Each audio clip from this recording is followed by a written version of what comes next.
right, so I've asked candidate Representative Monty Fritts if he would start us out by just sharing a little bit. We want to know who he is. We want to know, how did he get to this point where he's sitting on stage in front of 250 people in this room, several people online. I haven't seen the number yet, but we are all looking for who our governor is going to be. So Monty Fritts, tell us a little bit about yourself, sir. So I'll thank you, and thank y'all for coming out tonight.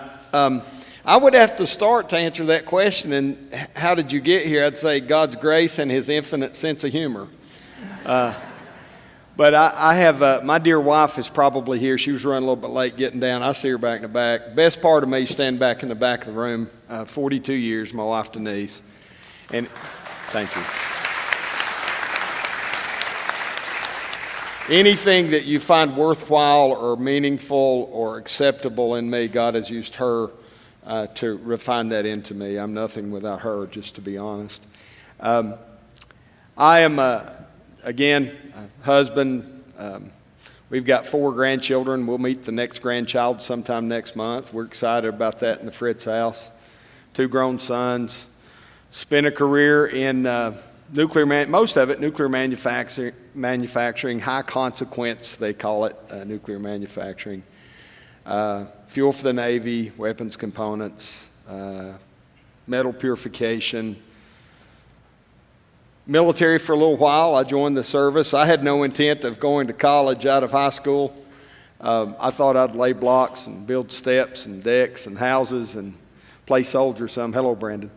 And I thought I'd do those kinds of things, right, and play soldier some. Got the opportunity along the way to re-enlist in 2003. Got a chance to lead a good number of patrols in Iraq and a convoy security and PSD team.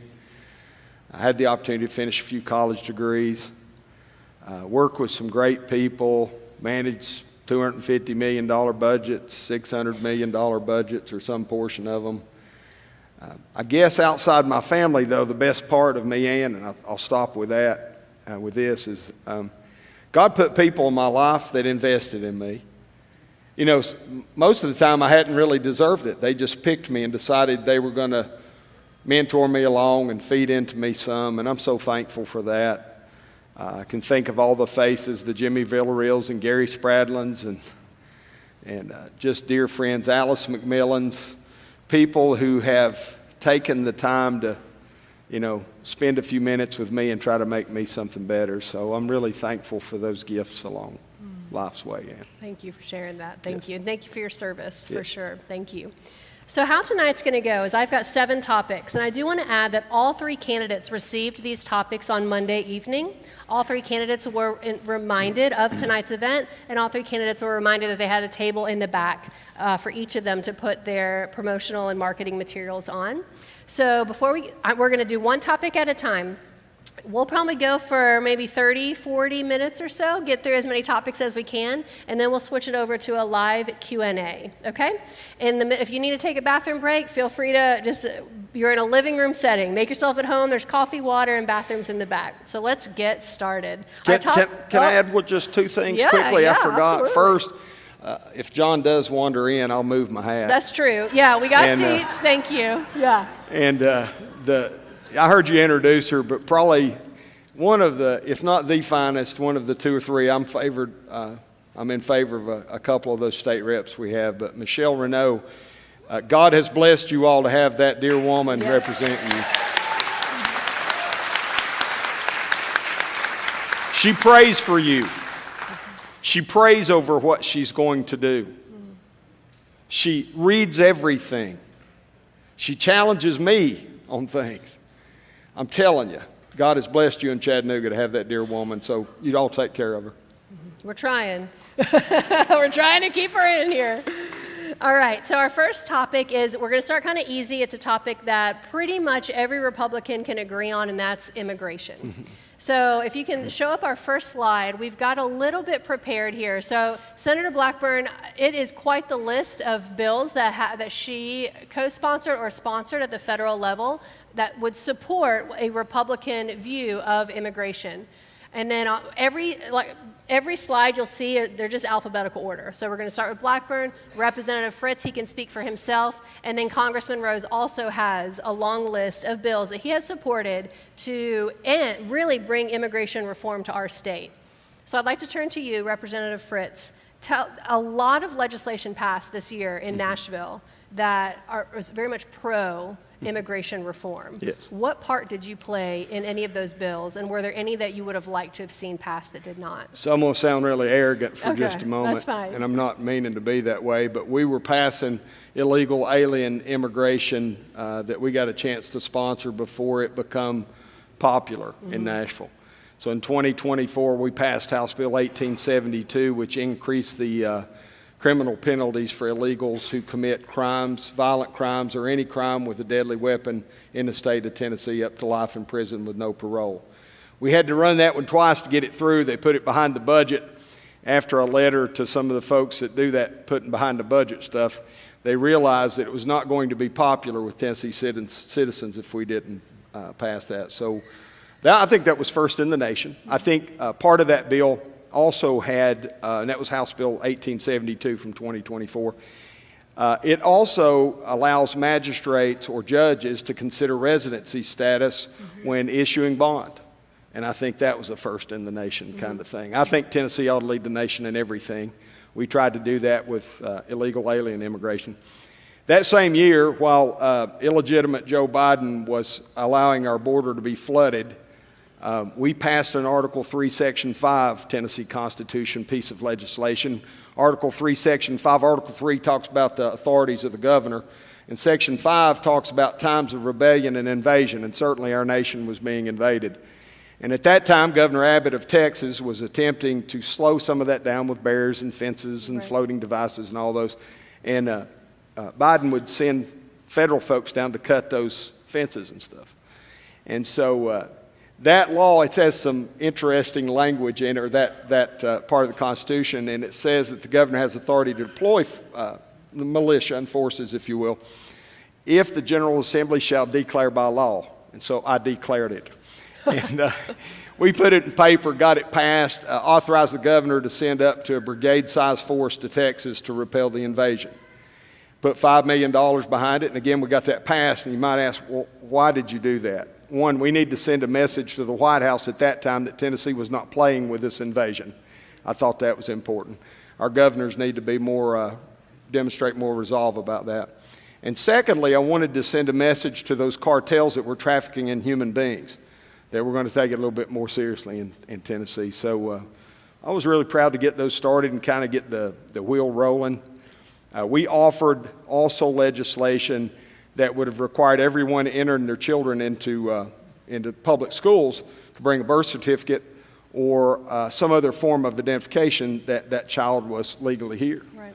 And we didn't prohibit the child from going to school. We said that if you can't provide the documentation, you can go ahead and pay the TISA amount and bring them to school.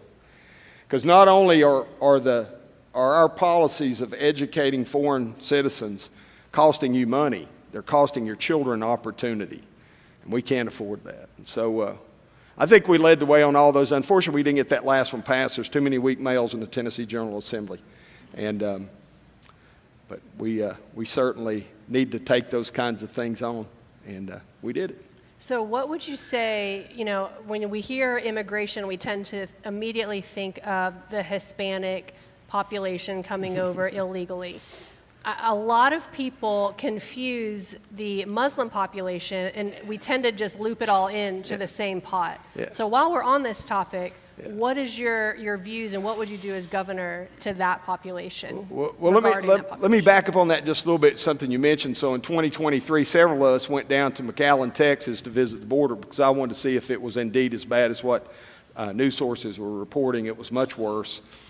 And McAllen, Texas, is a city of about 140,000 people there on the Rio Grande, bring their water out of the Rio Grande, and they took us down, the city leaders and some of the Customs and Border Patrol, to see one of the main border crossings. They offered us a couple things. They used the word lawless on the border. That's what a retired Customs Border Patrol sector chief told me. And he said the second thing is it's coming your way. And that prompted some of the legislation I just talked about. What they told us, most people in McAllen, Texas speak English and Spanish because there's a mama lives in Mexico and a son lives in the United States, and we want those 11 bridges to traffic with trade and legal trade. But they told us that the next most needed language for those illegally entering the United States was Mandarin Chinese coming in McAllen, Texas. So that got our attention on some things. I will tell you, I don't think we can stand nor be passive and be silent about the Islamization of the United States of America.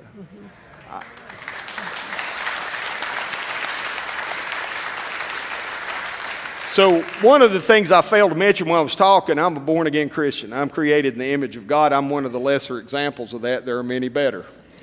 But he might not give me his good side, right?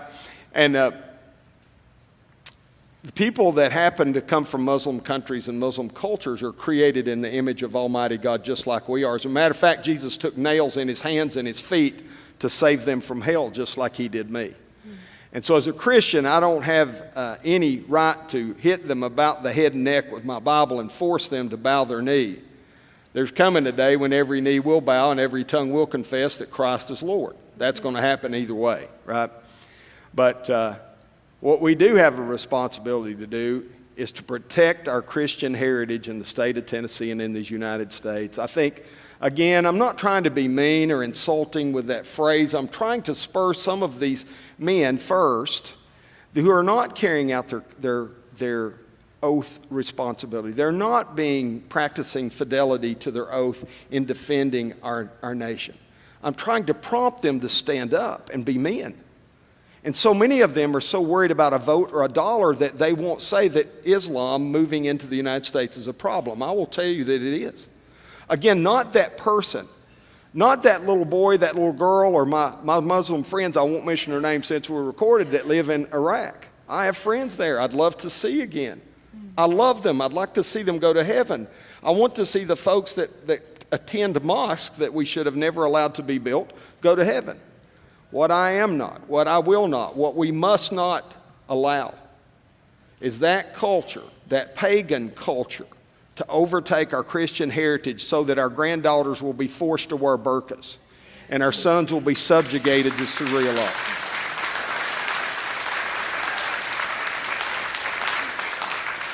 That shouldn't be unusual for y'all to hear that. The two people that failed to show up for this tonight ought to be preaching that same message. Where are they? Who's giving them money that they're afraid to open their mouths about these things? Thank you. All right. Okay. So, all right, I'm going to switch to another topic now that is equally should be consistent across the party, and that is property taxes. In Tennessee this year, Representative Fritts, and I'm going to have him talk about it, tried to pass some legislation that would have essentially capped the increase of property taxes. He's going to talk about that in just a moment. But as you can see, Senator Blackburn, we've got her quoted as saying, Tennessee ought not to have a statewide property tax, and we ought to be the freest state in the nation. If you look down on the other side with Congressman Rose, he also says he is very supportive of the Yes on 2 campaign to adopt Amendment 2, which we can talk about that, permanently preventing the state legislature from creating a statewide property tax. So Representative Fritts, fill us in. What did you try to do this year regarding property taxes? Well, first let me start with it. I love those two folks that said that, but they're pandering to you for your votes. Before it's over with, after we vote this Amendment 2, Senator Blackburn will take credit for it 30 years from now. And so what they're referring to is adding to the Constitution, make a constitutional change. Right now, your property taxes are a county thing, and it's in the Constitution to allow such. And what they're adding, and I'm in favor of that, is that the state can't issue a property tax. We're all in support of that. What they fail to address is that we are being taxed against unrealized capital gains today, and that was the bill that I carried this year. So that every 4 to 5 years, someone assesses the value of your property and reestablishes the tax base from which the rate will be drawn. And while most of our counties do pretty well at not taking that rate, that tax, what it comes out of your pocket, up a whole lot, we're seeing those values go up astronomically. It is a problem to be taxed against unrealized capital gains, I think. So we tried to end that this year, and we tried to drive a stake in the ground at 2020, or what you've paid for the property since, and make that what your taxes were assessed against. I thought that was fair. And then the second part of this property taxes, I think it's an abhorrent thought in Tennessee that we would have any citizen evicted from their home for delinquency in property tax, because that's just wrong. And so we took an approach at it. We tried to put it in at 10 years of residency, you know, to try to get some move to get it passed, but it didn't do well in committee. I'm not trying to be critical. I love many of the folks that Michelle and I serve with, even the ones that I think differently from. I love them. But the fact of the matter is, my friends, they think your money is more theirs than yours, and they think your property is more theirs than yours. We need to recalibrate Nashville, Tennessee to understand that God gave you those rights and that property is yours.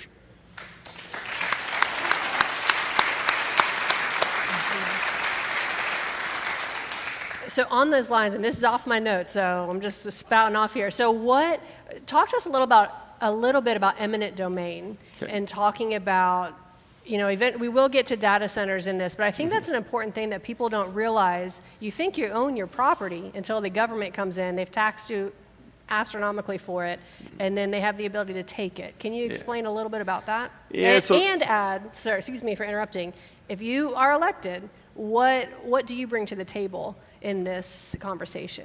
I think first I'll answer that. What I bring to the table a little bit different than the other candidates is I do think our rights and that property is a gift from God, that government needs to stay out of it. I think certainly there are times when we build roads, most of the roads, we're on the Tennessee River Valley, right? We had eminent domain exercised against us some years ago when we flooded the river. We all benefit from that today, right?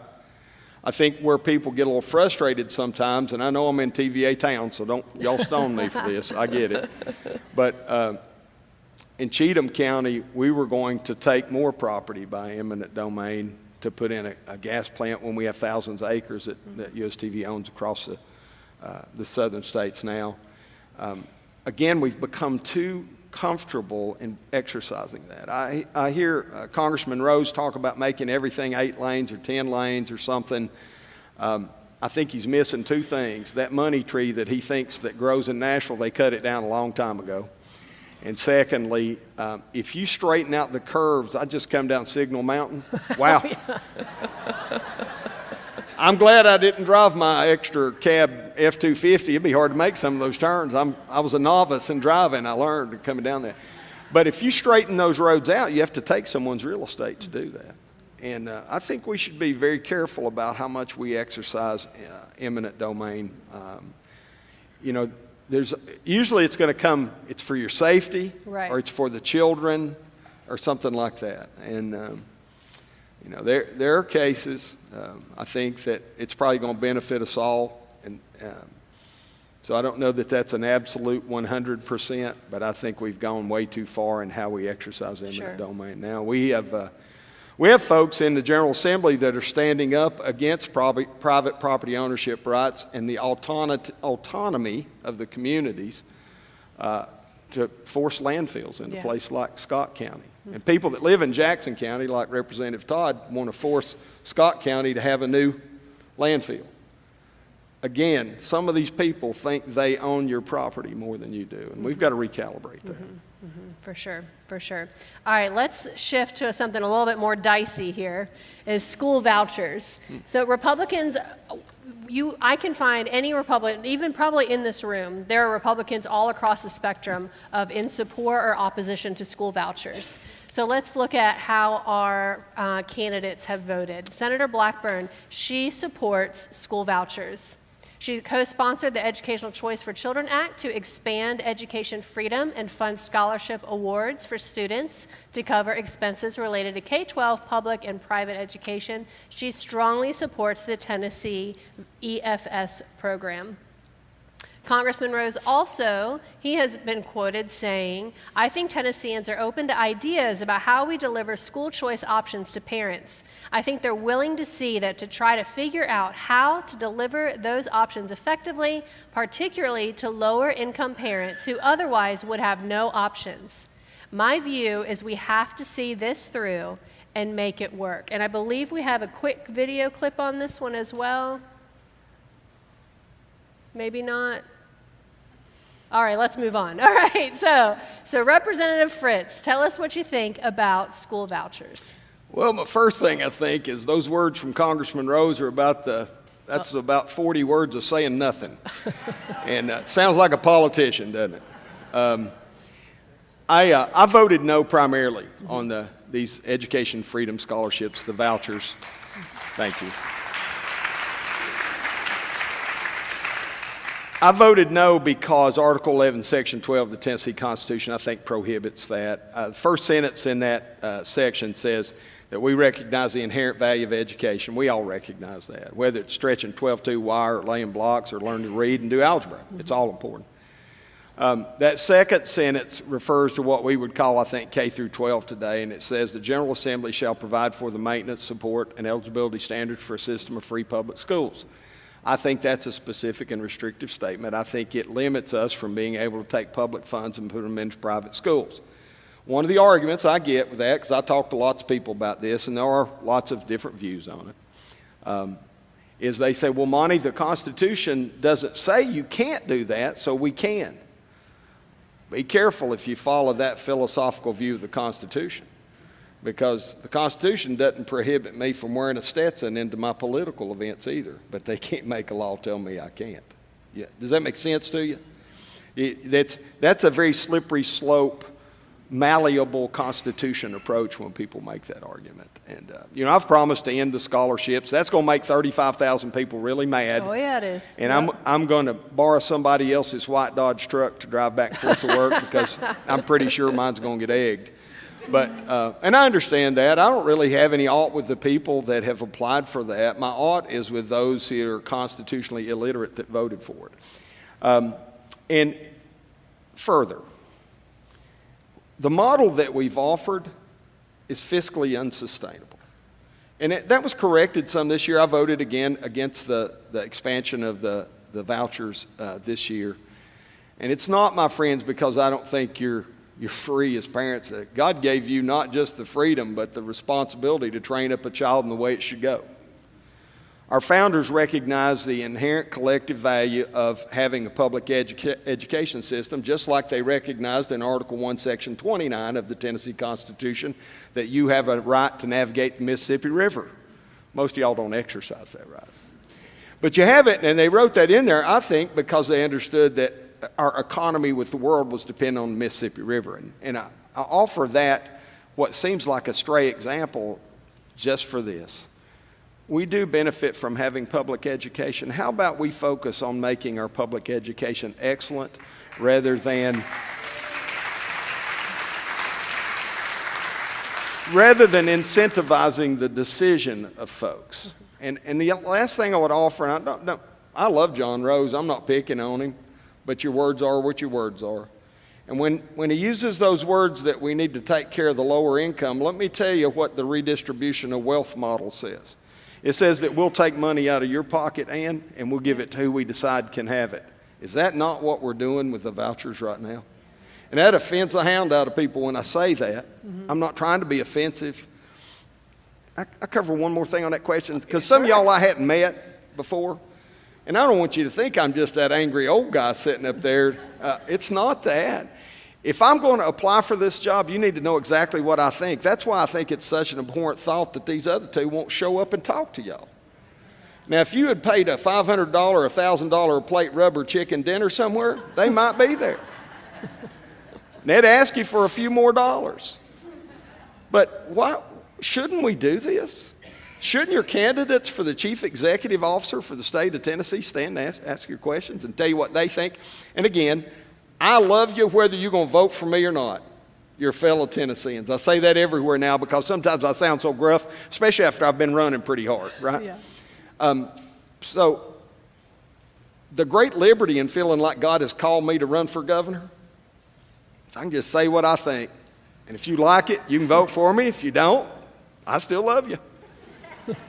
Well, and I think with the school vouchers, I think people miss it was only this year that the state finally published the data to show the breakdown of scholarship applicants and recipients. And out of the 4 subgroups, the smallest number of applicants are of the low-income families. And it's because they simply cannot afford private school even with the voucher. Here in Hamilton County, you cannot attend a private school with that $7,300 that the state gives you. You still have to pay money to get your children in these private schools. Can I go a little bit further? Education, Yeah. That's tremendously important. Part of the reason that we are constitutionally illiterate is by plan that we lost our model for classical education. We forgot that we can, in public schools, teach children about God and the 10 Commandments. We'd rather teach them about evolution rather than creation. I thought we settled that 101 years ago in Ray County, but we're still arguing about it.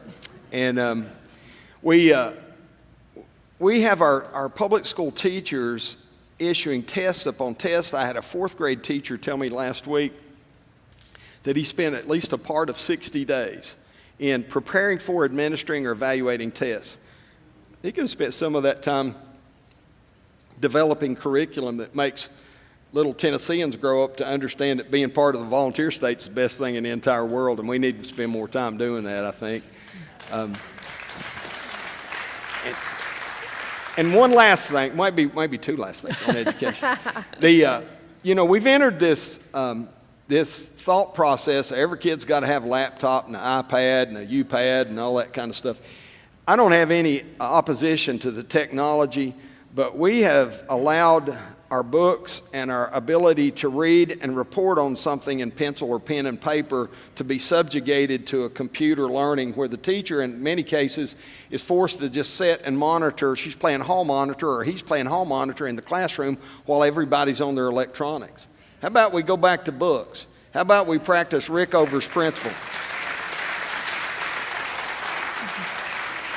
How about we practice Rickover's principle that if you can't write it down, you don't understand it? I think that's important, and we need to get back to some of those things. And in many cases, the electronics have become a portal to hell, and it leaves a vulnerability. Just like our elections aren't secure with electronics, our children sitting in front of an iPad aren't either. Mm-hmm. Yeah, absolutely. Thank you. All right, we're gonna go a little bit dicier here. All right, we're moving on to, some people call it corporate welfare. The technical term would be economic and community development fast tracks. Okay, these are grants that are given to businesses to incentivize them to come into Tennessee. Senator Blackburn has publicly highlighted and promoted Tennessee's economic development successes. She has supported the Starbucks move to Nashville. Congressman Rose is actually campaigning against the Starbucks move, but he has also publicly campaigned on continued economic growth, infrastructure investment, and attracting employers to Tennessee. A quick just piece of info that I learned recently when studying and researching a little bit more about the Starbucks move is that the Tennessee State Funding Board is only made up of 5 people. 5 people are deciding who gets these grants. Governor Lee is on this board, Comptroller Jason Mumpower, Secretary of State. These are all appointments. And this really proves why who we elect as governor is crucial, because the governor is the role of the governor appoints the leadership that makes these huge, enormous budget decisions that are our tax dollars, that we are the ones paying for these incentives for these businesses like Starbucks to come in. Do I have 2 videos on this one? Here we go. Senator, you mentioned the states. Your state has become a hot destination for businesses. The latest, I think, is Starbucks opening a big office there. I mean, on one hand, you got to love that, right? It's good to have business come to your state. I just wonder if you get just a little bit nervous about who's showing up at your door and where they're coming from and what kind of policies they've embraced in the past. Tell us about what's happening here. Oh, yes, indeed. Tennessee, we have no state income tax, and we are one of the best places in the country for business. We have no state property tax. And so people are coming in, and you are seeing companies, whether it is someone like Starbucks or In-N-Out doing a relocation.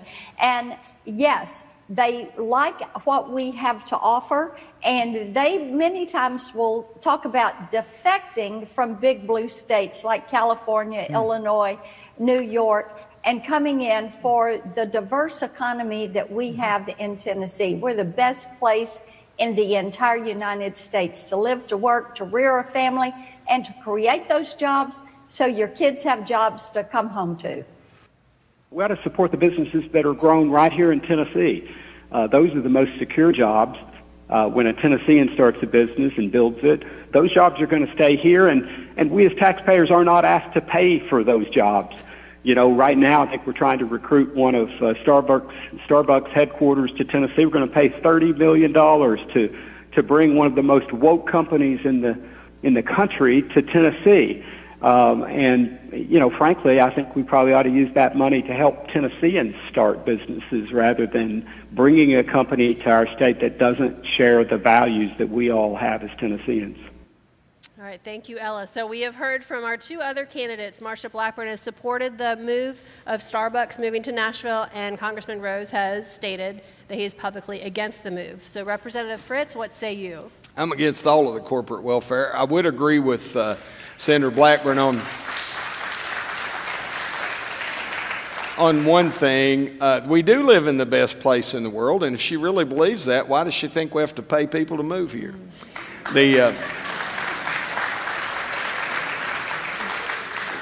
That's that career DC mentality. If we've got to pass money around to be able to get people to do things we want them to do, liberty and less government will draw business and people to the state of Tennessee. It already is. And we shouldn't have to supplement the economies of these corporations to get them to move here.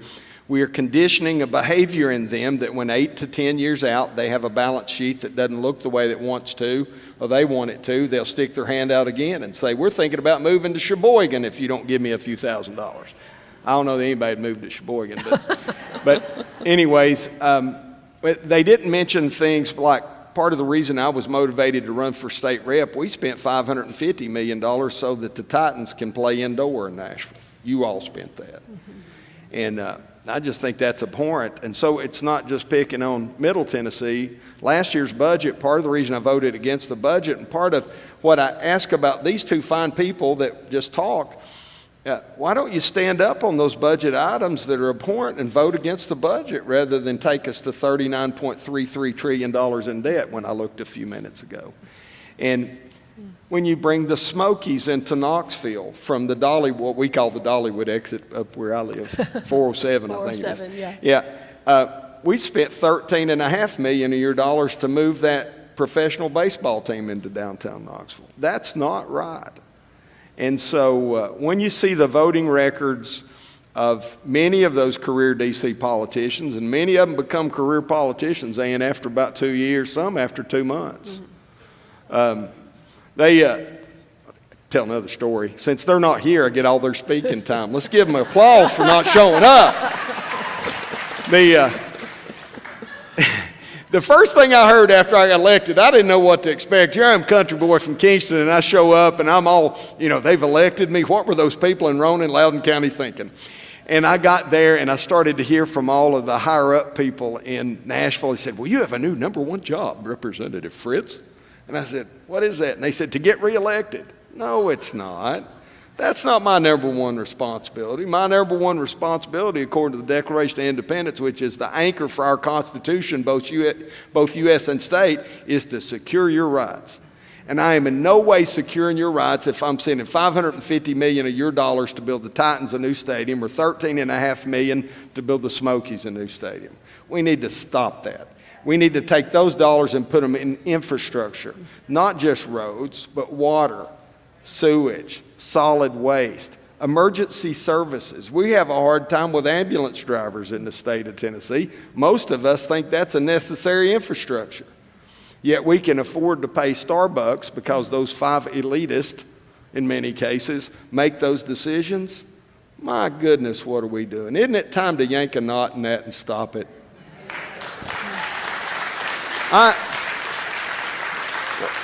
Last thing, again, since John and Marsha have yielded me all their time tonight, we're at a break glass in case of an emergency moment in the state of Tennessee, I will submit to you. And I'm the only one that understands how to manage that. I'm asking for your vote. Thank you.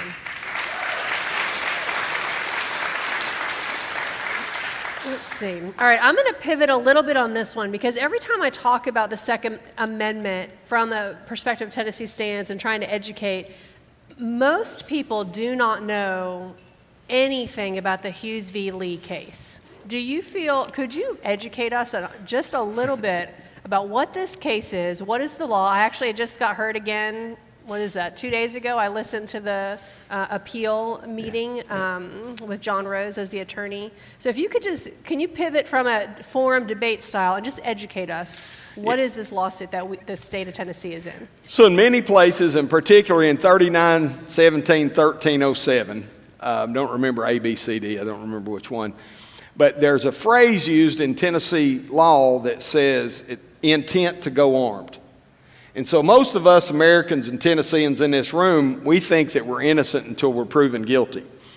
But under Tennessee firearms law, if you happen to be in possession of a firearm, you have committed a crime and you have to provide a defense to that crime because of those words, intent to go armed. That is backwards. That is inverse from what it should be in America. There's also a prohibition for carrying a firearm in parks, which was part of this whole lawsuit.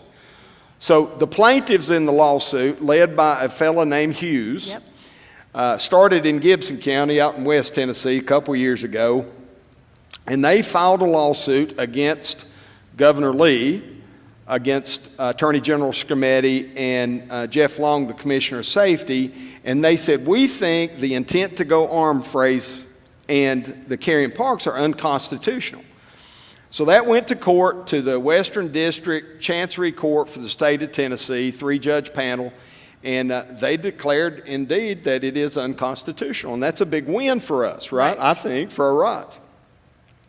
Well, I was so frustrated because I started immediately hearing from some of my colleagues and from the Attorney General's office that they're going to appeal this.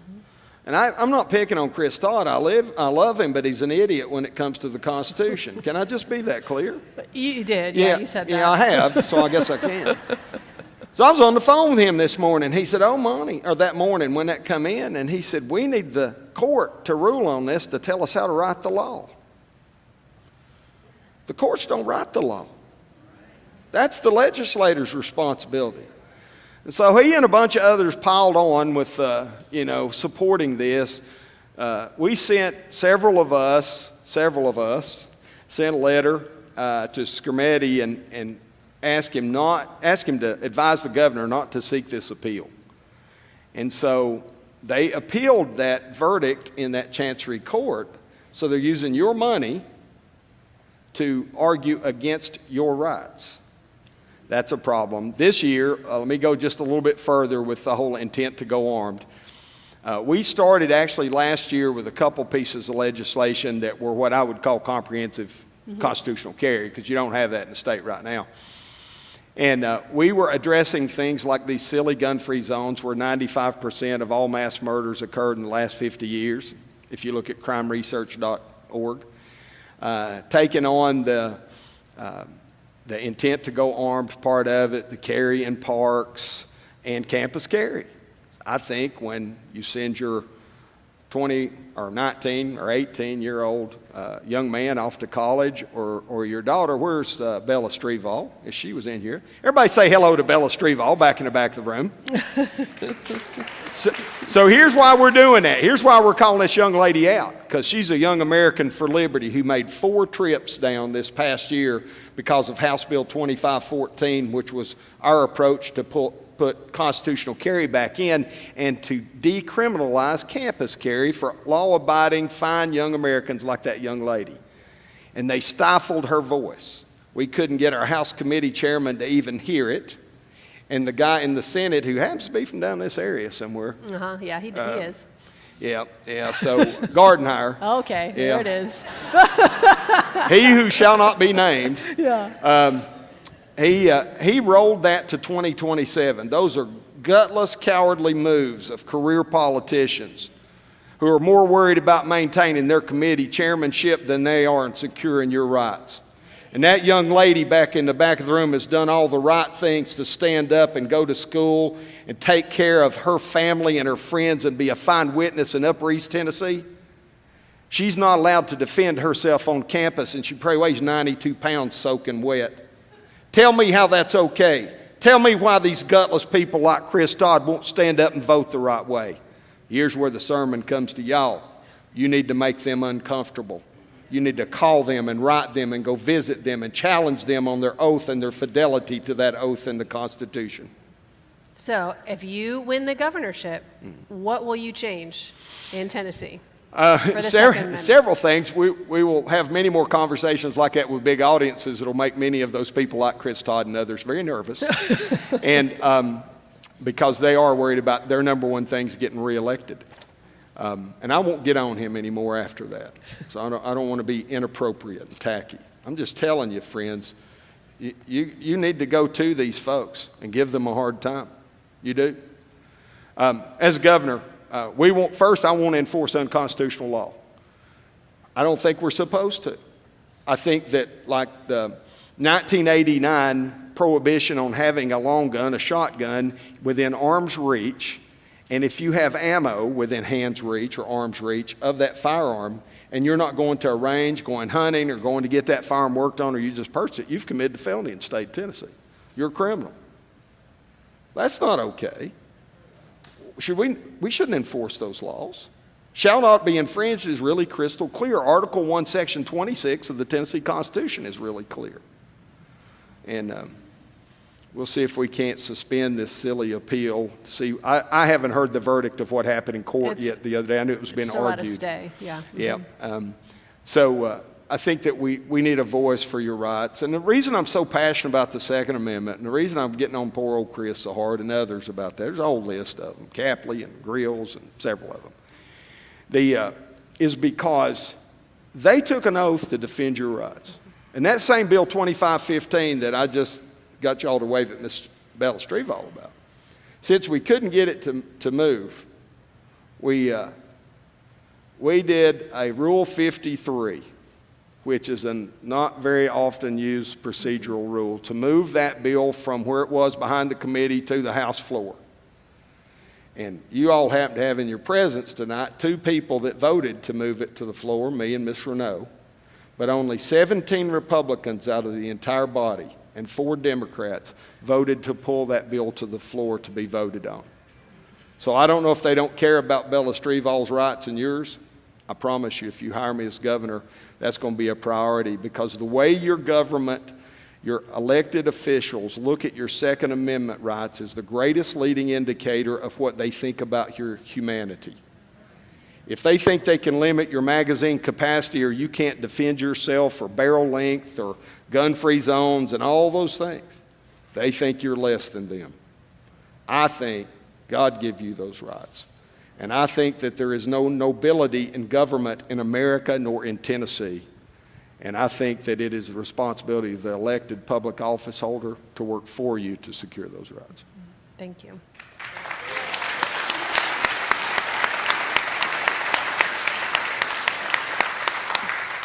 All right, we've got 2 topics left before we shift into a public Q&A. So my next topic, again controversial, is the data centers and the future of AI in Tennessee.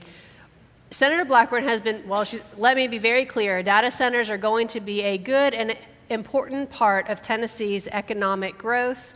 Congressman Rose, on the other hand, wants, regulation with data centers. I do believe I've got a video of Senator Blackburn speaking about her position on data centers. Marsha Blackburn. Let me be direct. Data centers are going to be a good and important part of Tennessee's economic growth, but we've got to be thoughtful about their placement. There are so many communities across the state who want data centers. But we've got to look at this placement of a data center up against the Nashville Zoo, which is a very important educational resource for our children, and it's also an important economic engine. So since there are so many counties that want these, communities that want these, let's be careful on this placement. I was a part of that board when the zoo was getting started. We're pleased with how it has grown to serve our community. Let's revisit this placement. So Senator Blackburn is very much pro the expansion of data centers. One of her largest donations to Team Tennessee a few weeks ago actually was $1 million from Jeff Yass, who is a huge financial supporter of TikTok. He regularly donates to candidates and businesses who will continue to make building data centers a priority. And again, this is a spectrum issue to me within the Republican Party. There are Republicans who look at AI and the production of massive data centers as a good thing because it will put us potentially into that global marketplace, right? And there are Republicans that are similar and would agree with Marsha Blackburn on that. And then you have the flip side.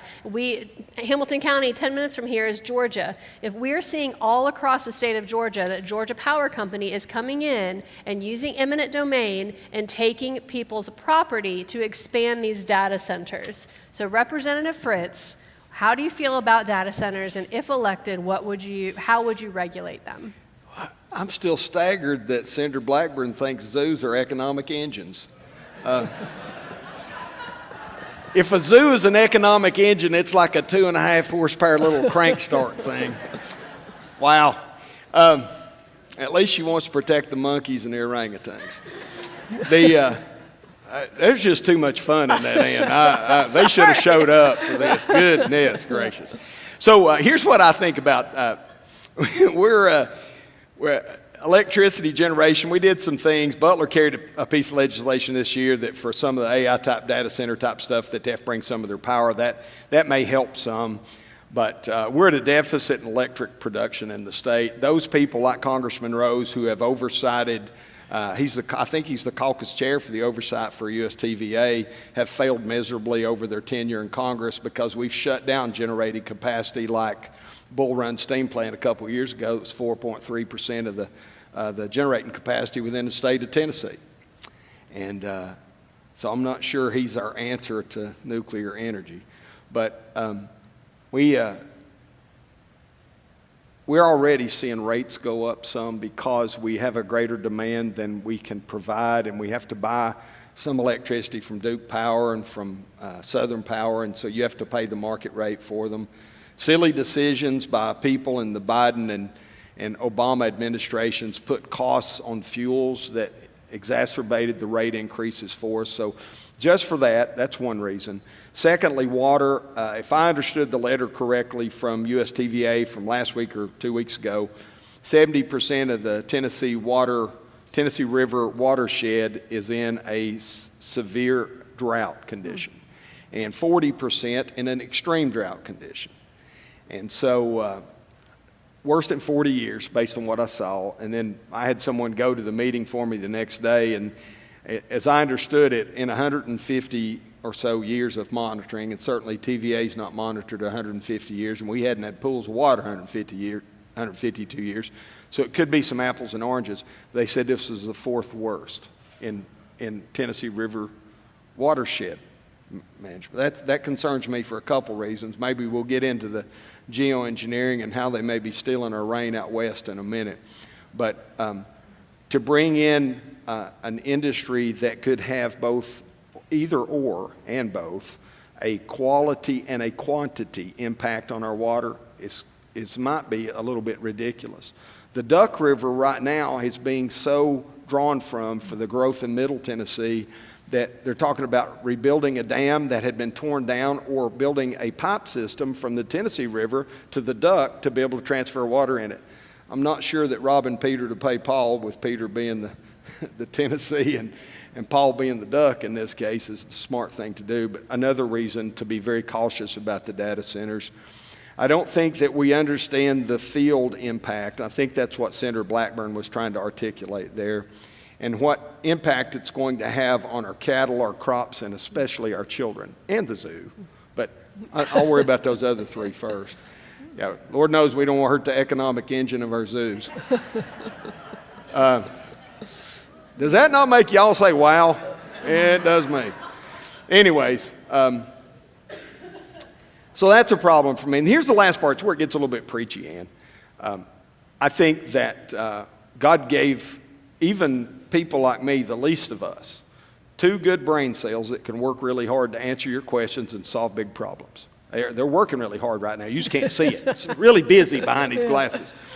But I think that whether you, and someone like me maybe designs a shovel, and someone like my friend Brandon over there, maybe he designs a backhoe because it's got hydraulics and diesel in it. God gives us the ability to do that. And perhaps someone like my, I won't mention these, I won't get you in trouble, Will. I'll mention Will Bolton. Maybe he invents the light bulb, he and Edison or he and Tesla or whomever. And then maybe one of our friends in Oak Ridge develops supercomputing. And all those are tools that God has given us the ability to develop. But if we ever allow ourselves to cross into that boundary where that we have a system or a group of systems that have replaced our cognitive ability to solve problems, we are in trouble. And I think that just as we had this frenzy for everybody has to drive an electric car, and if you drive a Tesla, I'm all for it. I'm in a hybrid. I'm not anti that. I just don't want anybody to tell me I have to. And it seems like we've gotten in this crazy frenzy now. If we got to build more AI data centers, I'd be all right with just let Tennessee stay where we're at, and let's let Alabama and Kentucky and Arizona figure that out, and we'll see what happens to them, right? Mm-hmm. Because I think there's probably a value for that, and I don't want to be a part of building a 21st century Tower of Babel. Mm-hmm.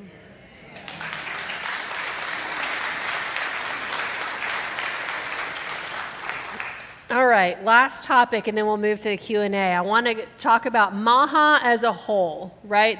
When you think of the MAHA movement, MAHA covers all the things. It covers medical freedom, vaccines, fluoride, pesticides. So quickly, just to run through each of them, I want to start with vaccinations. And there's a conversation to be had between COVID-19 and the actual vaccine schedule. We have to keep these two things separate, okay?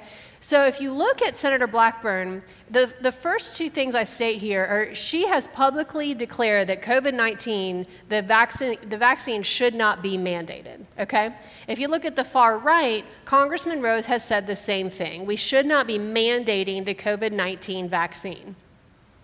But if you look at the bottom of Senator Blackburn's a column there, she did co-sponsor in 2015 the Vaccines Save Lives resolution.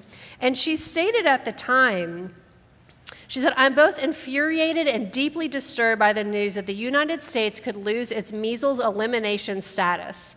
After 5 decades of the vaccination implementation and nearly 2 decades of eradication, misguided anti-vax trends threaten to reverse this progress and put our young ones in danger. We must do everything in our power to protect our young ones from dangerous, easily preventable diseases." And excuse me, that quote is from 2019, not 2015 is when she co-sponsored the legislation. This was a different piece in 2019. So is there room to say that Marsha Blackburn or Congressman Rose have shifted their stance on vaccines?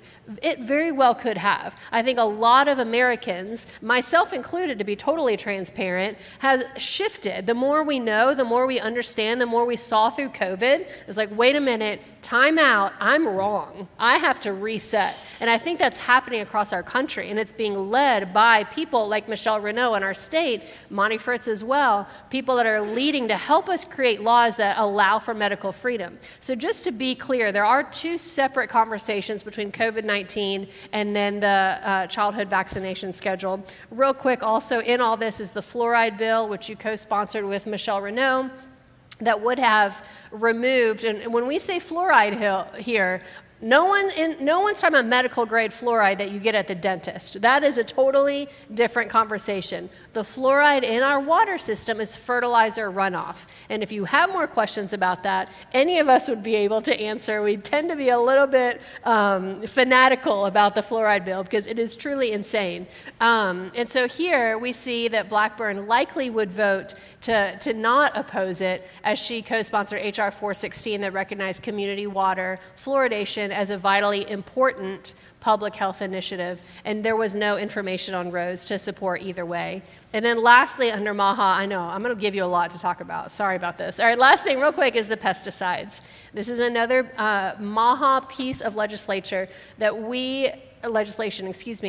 that in Tennessee, we were, the uniting of the conservative movement and conservative voices were able to stop this bill from progressing. It is one of the largest wins of the movement out of this session, and we were able to stop that from moving. Unfortunately, it did move to the federal level, where Congressman Rose was one of the people that supported protecting pesticide communities, or manufacturers. So, Representative Fritts, all the things. We're talking vaccines, we're talking fluoride, we're talking pesticides. It all falls under the giant umbrella of MAHA and medical freedom. Where do you land, and what would you do as governor?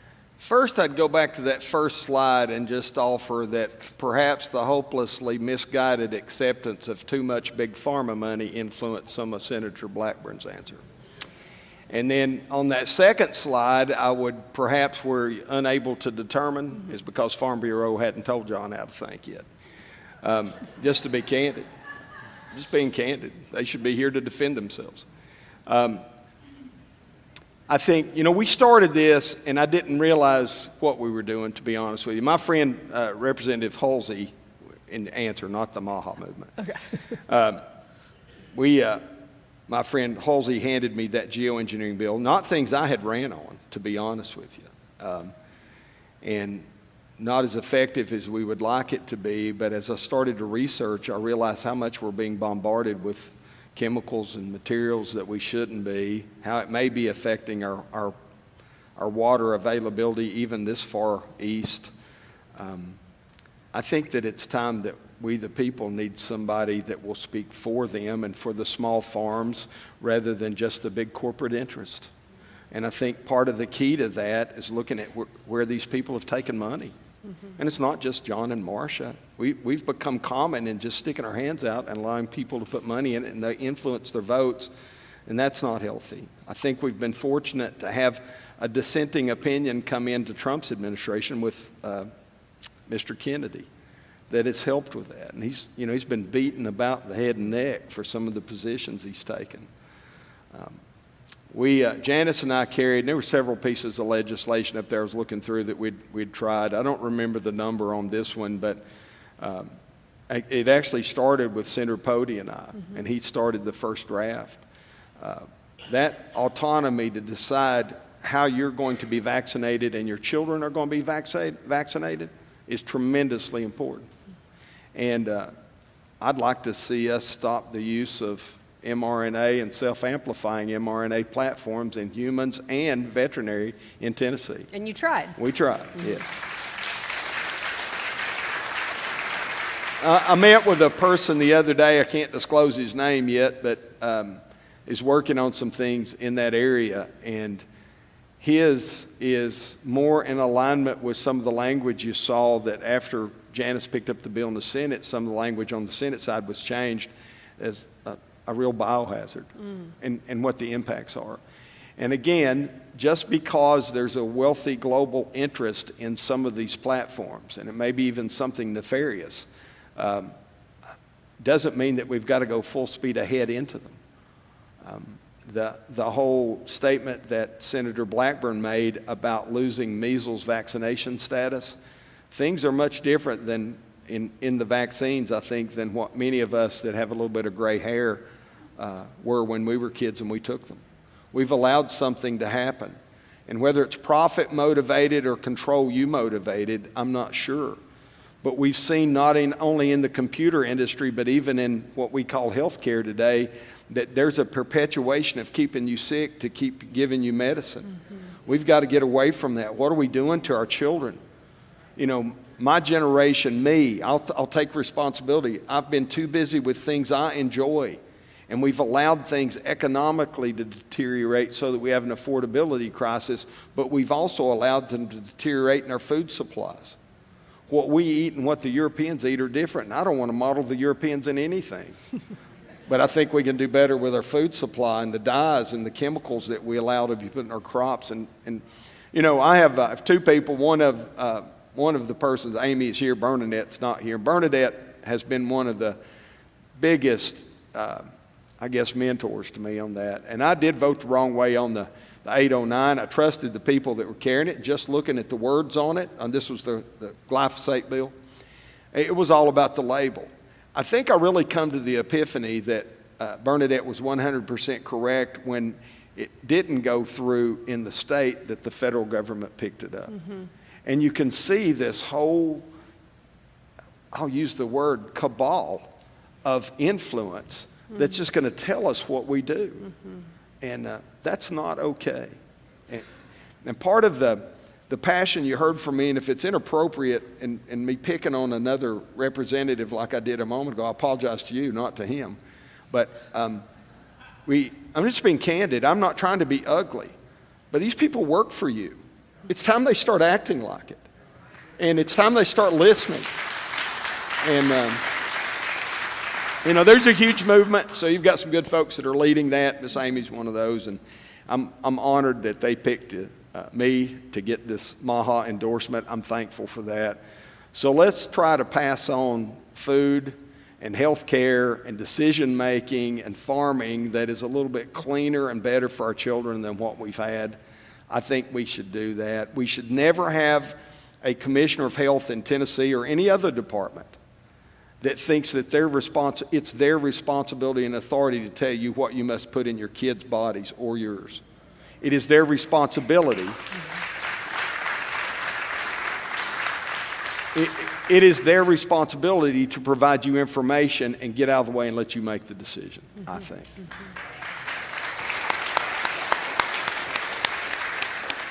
All right, well, with that, thank you, Representative Fritts, for walking us through those topics. I want to switch to a live Q&A.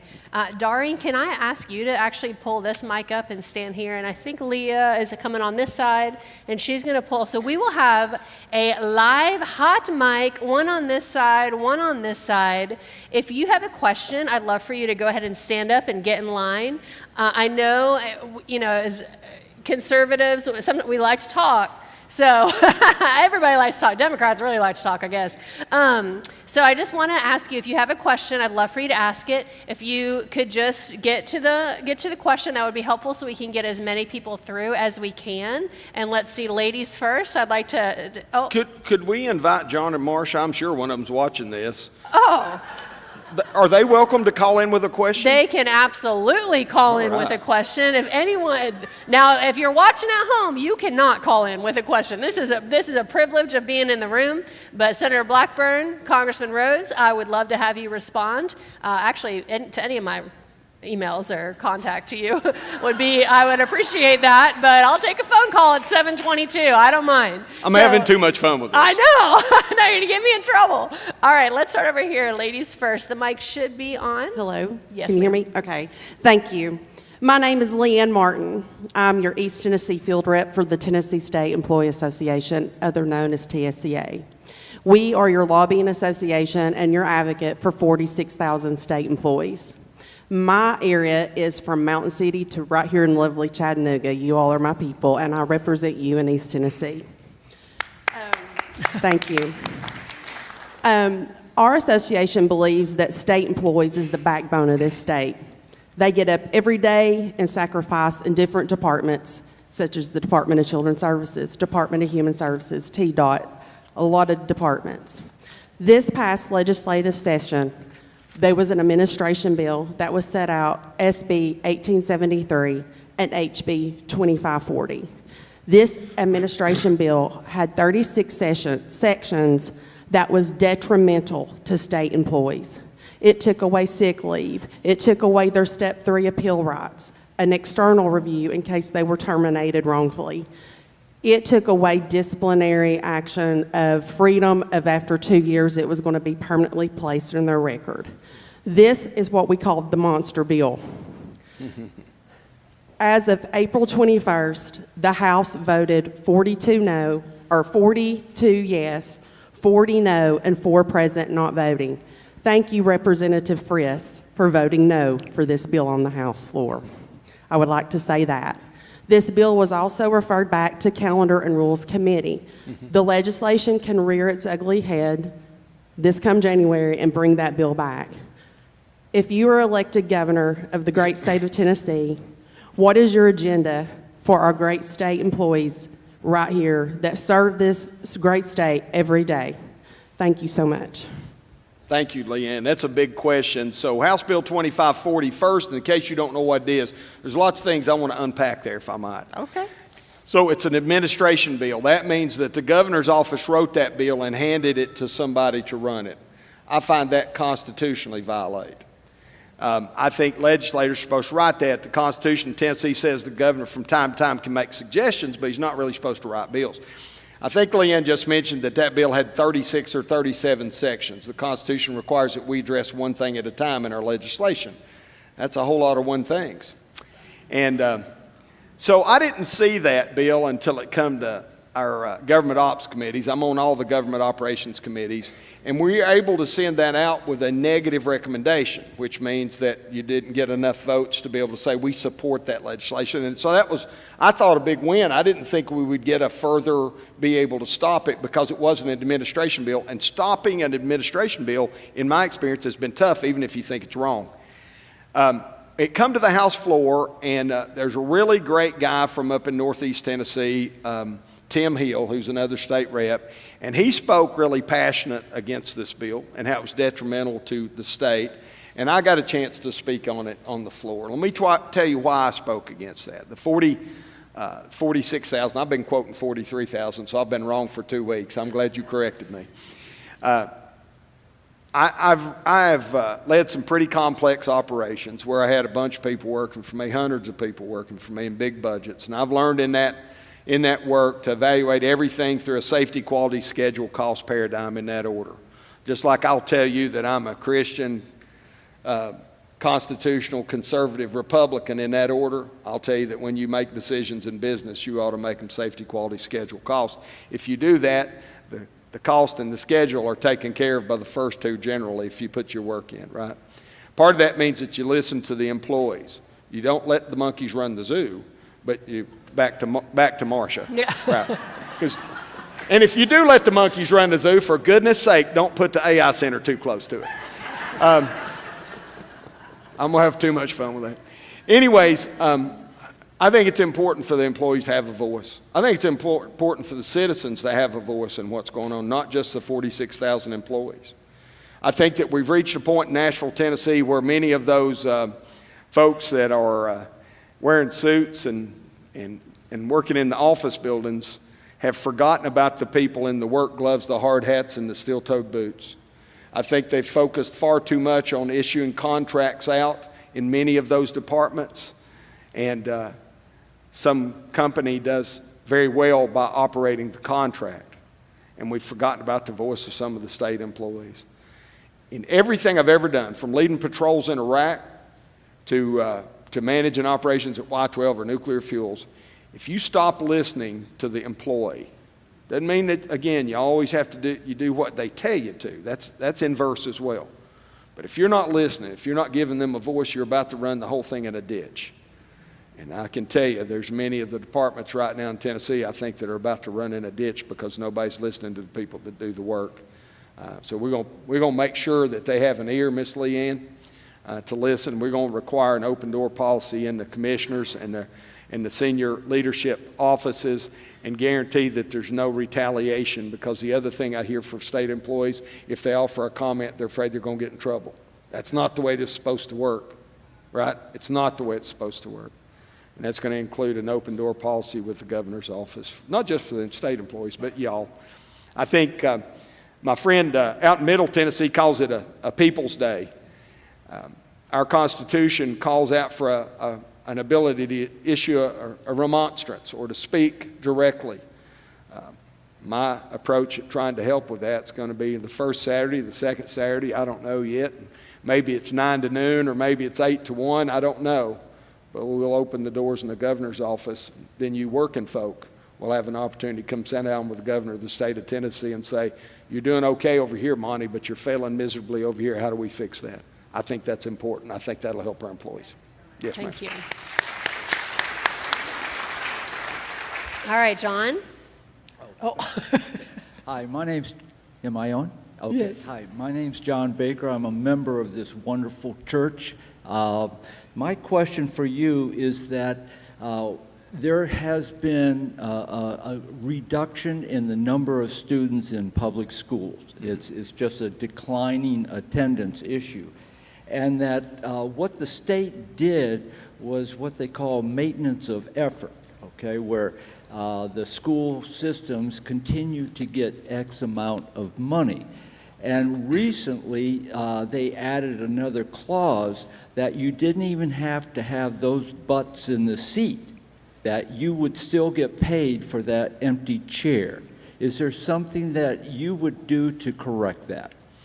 Well, I think one of the no butts in the chair thing that you mentioned, thank you for your question, we did that with the vouchers because if for those few, 20% or whatever, that left a public school to go to a private school to get the Education Freedom Scholarship, we agreed to send not only that TISA amount to the private school, but keep paying the public school as well. And we diminished greatly in an incentive for improvement. It's one of the many reasons why I think what we did with the vouchers just didn't make any sense. I really think that most people who are starting a business wouldn't do it on just purely per diem. And if school were a business, and it is as a model in some extent, you know, the community and the parents are the customer.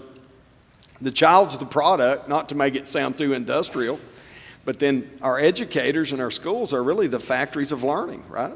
And I think that if we were going to do that well and smart, we would establish a base capacity with some sprint capacity in the education, make sure the curriculum's correct, and rather than base it just on that per diem head count thing, base that funding on what we need to service that community and the excellence requirement. And I think that's a much better model than what we're doing now.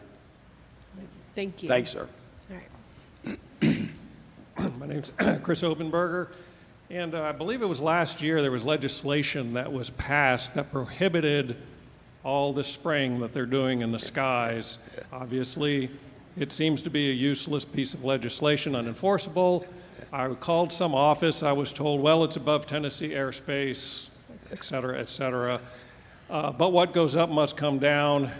So as governor, is there anything you can do prompt to enforce this legislation, fine companies? What are your thoughts? So I wrote that useless legislation. That's House Bill 2063. It's not useless. I disagree with you there. It prohibits geoengineering, so no permits be issued to conduct any of the geoengineering in the state of Tennessee. Unfortunately, our current governor has a problem with addressing that. We offered another piece of legislation the next year. I think that was 2024 that passed. We had another piece of legislation, House Bill 1112, which assigns specific prosecutorial authority to both the district attorneys, the attorney generals. It combined House Bill 2063, which is the one you're mentioning, which led the nation, by the way. We had Florida and many other states attempt to pass similar legislation based on what we did. We did start the conversation very well. I'm quite honest with you, brother. I'm more concerned about what I don't see than what we can see. I don't think every stripe in the sky is what everyone calls a chemtrail. It's the reason I wrote it as geoengineering. We wanted to keep that as broad as possible, everything from carbon capture to cloud seeding to stratospheric aerosol injection, which you probably would not see based on what the research I've found is. So that second bill also engaged Tennessee current code, 25-year-old code. I can't believe I can't remember the number. It'll come to me in a minute. 58-2-116A. And that is emergency authority for the governor of the state of Tennessee. And it says on an ongoing, it's a paraphrase, big long paragraph. It says that on an ongoing and continuing basis, the governor and his departments have the responsibility to monitor for conditions that might be environmental catastrophes. And it mentions specifically forest fires, it mentions specifically flood and floodplain management, and it mentions specifically weather modification. And so my intent was to tie all those things together. We got it through the House. It died in the Senate. That bill did, and it was worked hard against by the governor, the current governor. Here's what I think we need to do. I think we need a task force across the country. There's a lot of citizens concerned about what you just described, sir. When Congressman Rose was on WTN a couple weeks ago, and he was making fun of me for that piece of legislation, and I was off chasing stripes in the sky while he was trying to solve important problems. And I think he lost 100,000 votes in Middle Tennessee with that statement. But anyways, I think there needs to be a task force across the states and put pressure on the federal government, because I do think that we need the federal government's engagement. Marjorie Taylor Greene, when she was still in Congress, took some of those words from my bill, drafted them into federal legislation to do the same prohibition, which would have been helpful. Again, perhaps not perfect, but helpful. There's someone else has picked that up now. I don't recall who it is. Burchett was a co-sponsor on that at that time. We've got the conversation going. There's much work to be done, and we need a voice in one of the executive department offices that will stand up and say, this is a problem, we demand it stop. Let me follow that, because I think it's a super serious thing, and that's one of those bills. That's one Halsey gave me. There's nothing I'd really tracked till I got into politics. If indeed the estimates are correct on the Tennessee River watershed and drought conditions, and if indeed my research is correct that Utah has become the largest cloud seeding state in the United States, and if they use, and they do, they use ground-based systems, drone systems, and aircraft to cloud seed to harvest, the words of the cloud seeding companies, additional rainfall.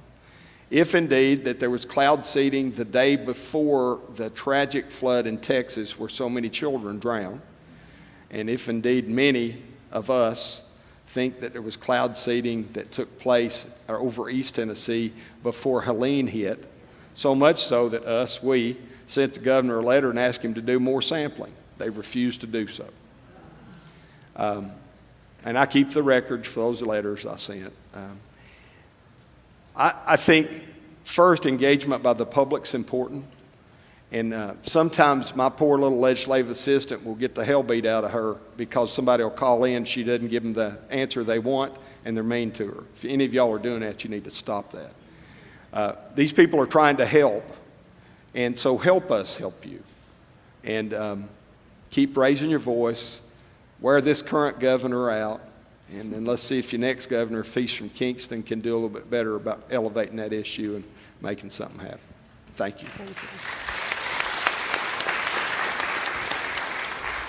Hello, I'm Chris Long. A lot of people know who I am. I got a two-pronged question for you. One is education and the other is infrastructure.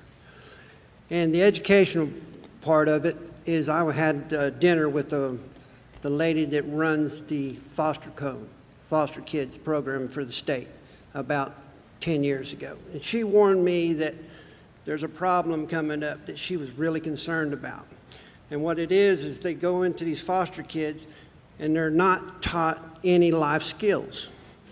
And then when the money runs out, the kids are out on the street, so it's going to become a homeless problem. And I work with the Homeless Coalition around here, and then we're getting younger and younger kids out here that's coming out on the street.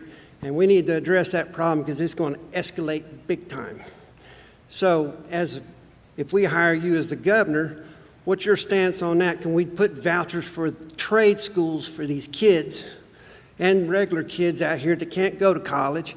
Trade schools, I'm a general contractor, an architect and engineer, been in the game for 45 years, all right? We have hardly any good tradespeople. It's hard to find. And then ICE is taking a lot of them out. So we got to fill this void coming up for our infrastructure. It's very complicated in one way, but it's not. And it's an easy program to take care of. But we need to do that big time. And the infrastructure, part. Let's can stop you- right there. You've given me enough question. I'll forget all that. We'll go to your second question in just a minute. Hold that. Let me see if I can answer that first part, because I'll forget half what you said. I think that it's important that we back some of that CTE training back up into the high schools. Many of our high schools are doing some of that now. And I think we can develop a better platform. If we can teach the kid in high school the very basics of stretching 12-2 wire and running it into a receptacle through a house, then we can take them into a TCAT and teach them how to wire up the 200 amp box. And those are tremendous things. And as you know, if you're in that business, you got to build through that. And those are valuable life skills that the young people are going to take, even if they go into something else. Just the ability to be able to change out a light switch or run a three-way light switch is tremendously important. Cut a set of step stringers. Those are tremendous life skills I think that we need to put back into school. I think that we've lost an emphasis on some of that. Some of what I was complaining about earlier, in that we have, I'm told, in some cases, 50, 60 days of standardized testing requirements. Let's end some of those lucrative contracts that are probably contracts outside the state of Tennessee. Let's develop curriculum that we need for Tennesseans. Let's engage our schools and our communities. And rather than hiring a Penny Schwinn or a Lizette Reynolds that don't know beans from apple butter about teaching kids, how about we bring somebody in that understands how to instruct children in the state of Tennessee? And how about they listen to folks like you and to the parents and to the local schools, and not just our public schools, but our private schools and our home schools. I talked to a lady about this earlier today up in Squatchy County. And don't misread this. I want to keep government out of our homeschools. But I think that there is a reciprocal value in having the homeschool parent, or homeschool teacher rather, in the same meetings in some occasions with the public school and the private school folks, because that reciprocity of exchange of knowledge is valuable, and I don't think we're doing that very well now. Lastly, on the education, I would offer this. I think it's important that we train leadership. Everything rises and falls on leadership, whether we're in the building trades or whatever it may be, mechanic or academic. It rises and falls on that. And I think that we're probably not doing a very good job of helping establish paths in our schools, not just for the academic, the science and math, but also for the CTE program, so that we can develop a smoother pathway in. I think K through college in Tennessee, we got a really good structure with our TCATs and our community colleges, so that we can send young people up into those. I think what we've got to do is grease the skids a little bit more, so that when they hit TCAT, they can build on what they've already learned. Now, what's your second question? All right, my second question is infrastructure. All these cities and municipalities that you would be in charge of, is there any way that you can legislate them or be able to manipulate their purse on the infrastructure, paving roads and stuff? Because they just let our roads get out of the way. They got their priorities wrong on different things and not taking care of our roads like they're supposed to. And the other thing on education, one quick thing. Well, let's stick on, Chris. Can we bud. get Big Pharma out of our schools? Okay. Thank you, Chris. Thank you. Yeah, let me go back to the infrastructure thing. I think part of the problem that we have had with use of your dollars in corporate welfare is we have not invested in necessary infrastructure in the state of Tennessee well. I think also we have not managed the contracts. There's an old maxim that says, tell me how you measure me and I'll tell you what I am. If you don't get the performance measures correct, or if they're biased because you're friends with the person that has the contract or something along those lines, then you're probably not going to get that safety, quality, schedule, cost product that you're looking for at the end of it. I think we're going to have to rework those some. Specifically to your roads question, I think that we've horribly managed that. Now, I will tell you, mine is fix what we have first. You won't hear me talking a lot about adding 8 more lanes or 6 more lanes or any of those kinds of things other candidates are talking about. There may be a time for that at some point in time, but between the eminent domain and the fact that we don't have the money to pay for it, I think we got to focus on getting our performance measures on upkeep of what we have in place first. Thank you, Chris. Thank you for those questions. All right, let's go to this side. Thank you so much for showing up tonight. I came because I have not done any reading on anybody, so I was coming to get informed. And so I apologize if this is out there and I just didn't know. I have 2 questions. One's very simple.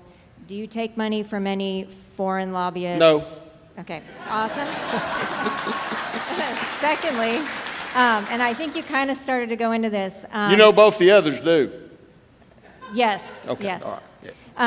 And so the second one is about homeschooling. I wanted to hear how you, where you stand on charter schools that are homeschool charter schools that might perhaps help with what you were just talking about in being able to bring homeschoolers and public schools together. If I understand your question correctly, collective, like homeschool cooperative programs, is that what you're referring to? Yeah, like a public charter school, but they focus on homeschoolers, so, and they work in different ways, but sometimes they provide funding to homeschoolers, sometimes they'll have teachers that meet with a family once a month just to see how they're doing with state standards. So they still are tied to state standards, but it is a public charter. So it's kind of combining it a little bit, and we don't have a lot of that here in Tennessee. It's stronger in some states, but not here. So I was kind of curious about where you stand with that, and I'm happy to educate too, if you have any questions. Well, I don't want to be educated right now, but we will be educated perhaps later, because I can't think of anywhere we do that in Tennessee. That was going to be my question for you. I don't know that it's a bad idea, but I can make up something like a politician, but I can't give you a good answer. Thank you for asking. Thank you. All right, let's come to this side. Jennifer Hay from Knoxville Hey, Jody. Nobility. Yeah, nice to meet you. What can be done about the abortion pill in our state? So I'm the one person that signed up for House Bill 570 that's running for governor. There were some other good folks that signed up for that. House Bill 570, thank you. House Bill 570 brought equal protection under Tennessee law to the unborn, and that's absolutely necessary. Thank you. Unfortunately, Jody Barrett, who carried that bill, is a friend of mine, couldn't even get a motion and a second in the health committee to get it moving forward. They had decided long before they come in, and all the men on the committee, when he walked up to the lectern, you all have watched how this takes place, right? You come in and they'll say Representative Fritts with House Bill umpty squat, and somebody on the dais has to say, I give him a motion, and somebody has to give him a second, or her, to be able to have. They just dropped their heads and wouldn't even give a motion for that bill. I think that's the direction we need to go. I think that baby humans are humans. And I think that if you kill one, whether it's by pill or by scalpel, it is murder. I think that there were several of us, and I think at least 2 signatures on the letter from last year, where House Bill 533, I think, from last year, Representative Rudder carried that, and it guaranteed access to in vitro fertilization and contraception. And I will tell you, my friends, I probably wasn't fluent enough in vitro fertilization to understand I had an issue with it, other than there were no controls. So what we passed last year would allow any number of eggs to be fertilized and stored, kept, discarded, or whatever, and it's not a violation of the law. That's a problem. Equal protection under the law would help solve that.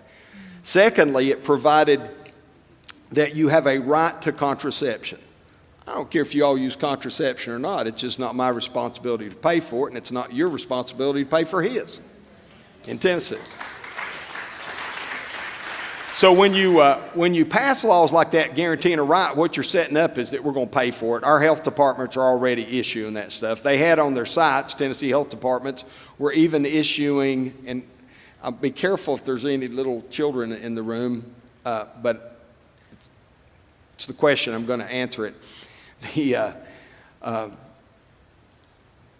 Once that baby's been fertilized, you know, I think life starts at conception. And we can argue about whether conception is the sperm hitting the egg or whether it's the implantation of the fertilized egg into the woman's uterus. Doctors can have that discussion, right? But if you have a medication that can prevent the implantation of a fertilized egg, you can also make the argument that perhaps you committed an abortion. And so what we did in that piece of legislation last year is we guaranteed access to that. That means you, the taxpayer in Tennessee, are paying for that to go out. That's an abhorrent thing. I don't think we should be doing that. I think we need to pass the equal protection under the law. I think we need a governor that when you bring these stupid bills up that are not pro-life, that will veto them. Because there is, again, I know there's at least 2 people in this room that signed the letter and sent it up to Governor Lee, pleading with him to veto that bill. And he signed it in late one night a few days later. It was a horrible thing. Thank you for the question. And again, you know who beat me up the most about House Bill 570? Yes, I do.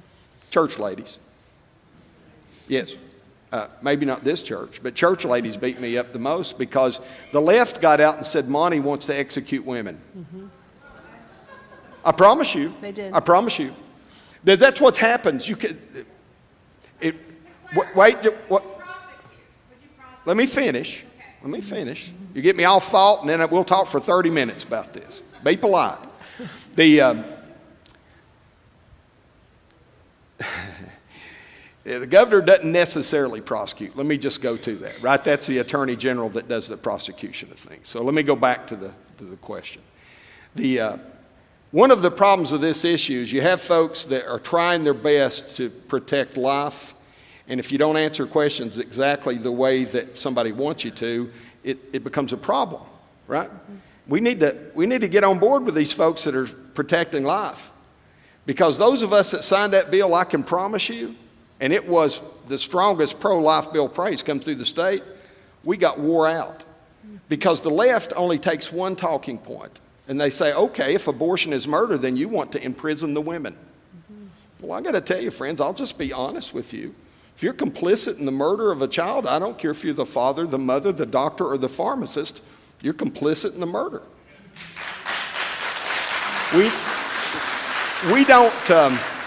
We don't do retroactive laws in Tennessee. And that's an important point that the left leverage with that. They throw out red herrings on this thing, on all these things. So if we pass a law today that you can't buy Stetsons, right? Those who already have a Stetson haven't violated the law, right? Because you can't make that retroactive. And the left used that a lot. And unfortunately, some good Christian folks bought into that. And the common thing we heard was, I know Jody heard the same thing, well, you're mean. You're just mean. We can't do that. And I got to tell you, friends, and thank you for the question, ma'am, because it's a hard one, and we need to talk about that. We need to talk about it in churches. There shouldn't be one day a year that you talk about killing babies being wrong. It ought to be a routine thing. Murder is wrong every 7 days a week. And we've allowed that to take place. If God is indeed the same as he was yesterday, today, and forevermore, then if he punished his people 2,700 years ago for murdering their children on the altars of Baal and Molech, then when we murder our children on the altars of convenience, he will withdraw his hand of blessing from Tennessee. So I'm with you, sister. We got to stop it in Tennessee.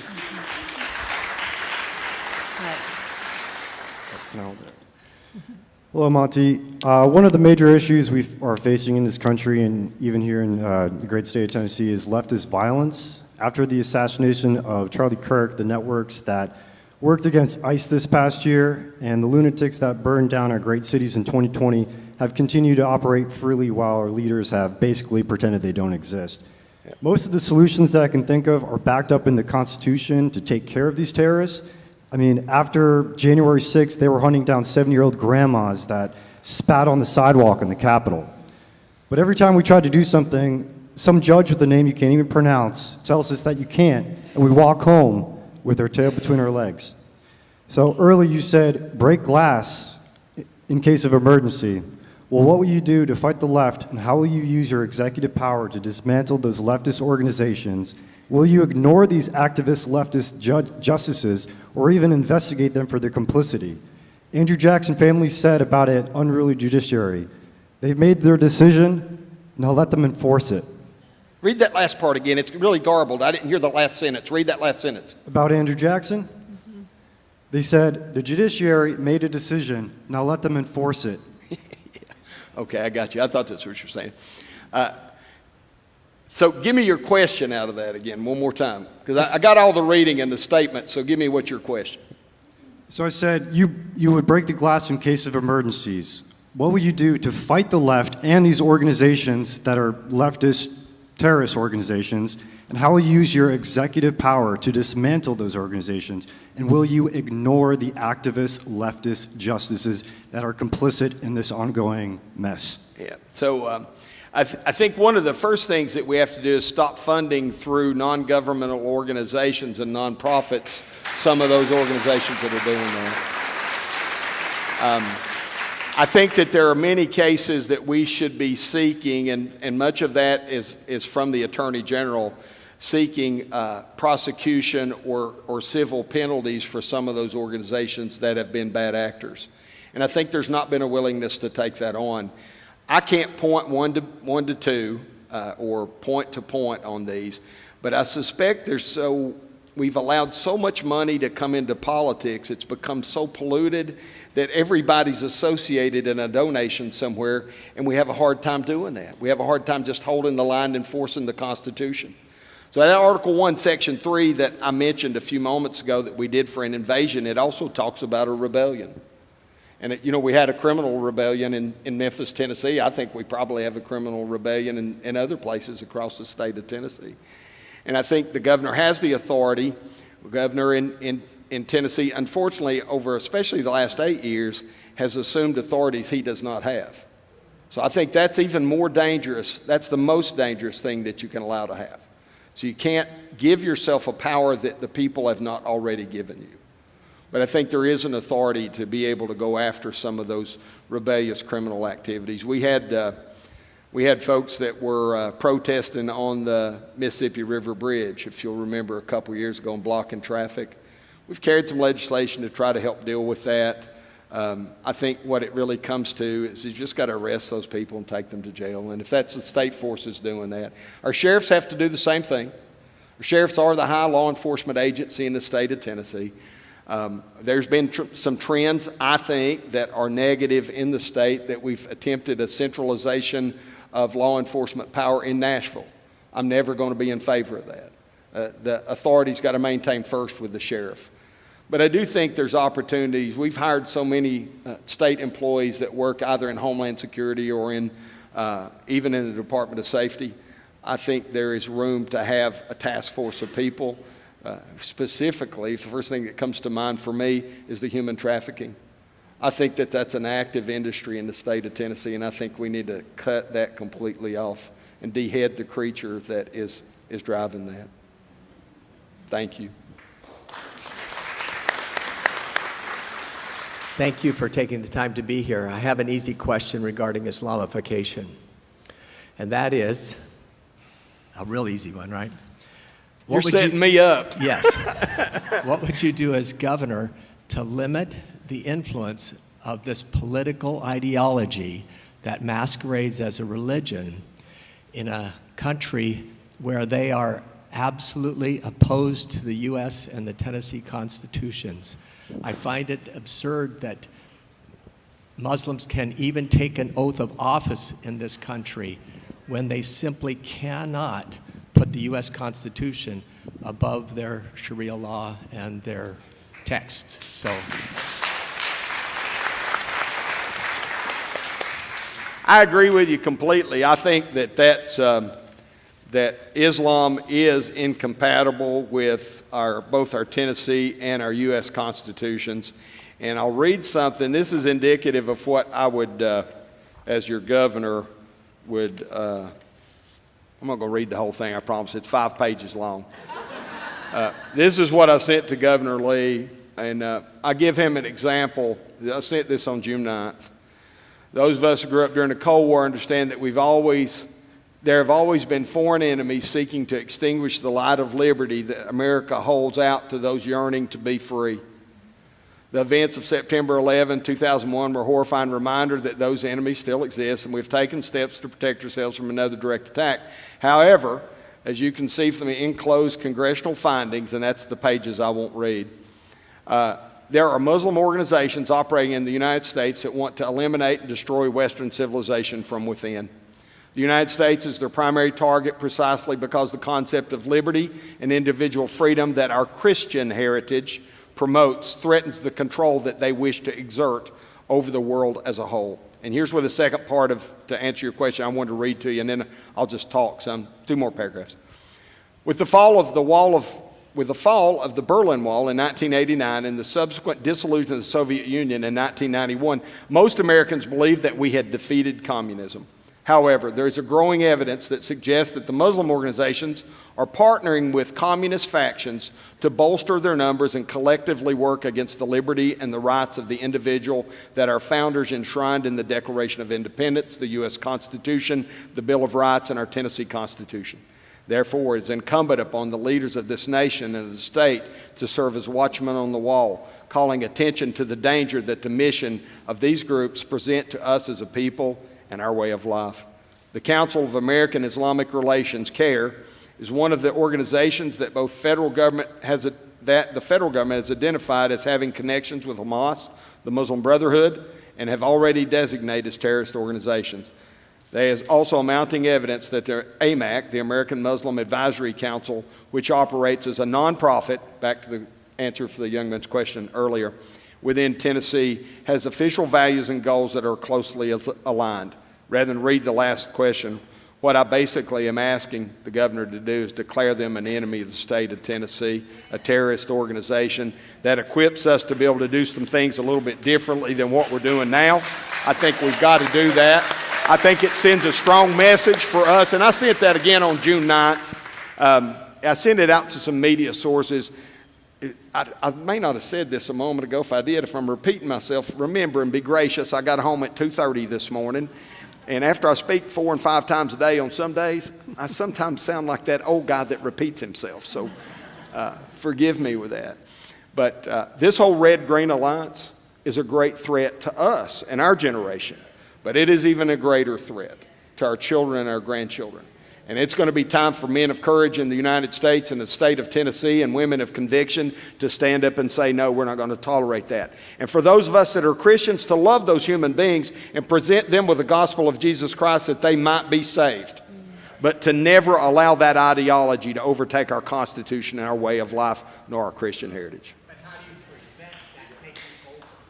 All right, so you can go back up to the microphone if we're going to play this game of asking questions again. Well, and I'm going to stop you because it's already 8 o'clock. I'm going to do 2 questions left. I'm going to do Brandon, and I'm going to have you because both of you were sponsors of this event and joined us. I'm sure Monty will stay and will answer questions, but I do want to get us out quickly. So go ahead, Brandon.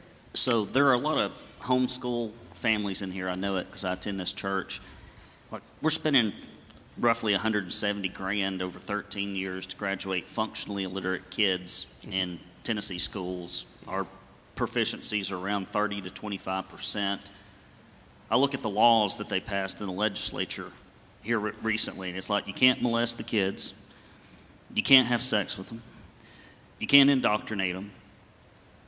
Who wants to send their kids to a place, if there's a restaurant that's like you can't pee in the soup, you can't slap the customers. If you knew they were passing that at a restaurant, you'd be like, that's probably a restaurant I don't want to go to. So that's why we homeschool our kids. Half of my tax money goes to this broken system that is so awful, I won't even send my kids to it, even though I have paid for it.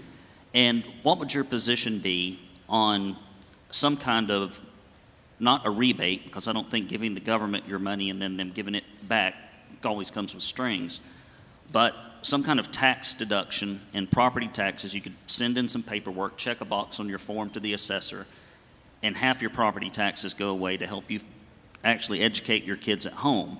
And so if your kid's not consuming the resource, you just get to keep your money. Would it be a lot? No, but it doesn't cost a lot to homeschool your kids.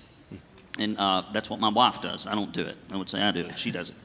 And so what would your position be on homeschooling? And as a follow-up, the Tennessee legislature has not been very accommodating to homeschool children.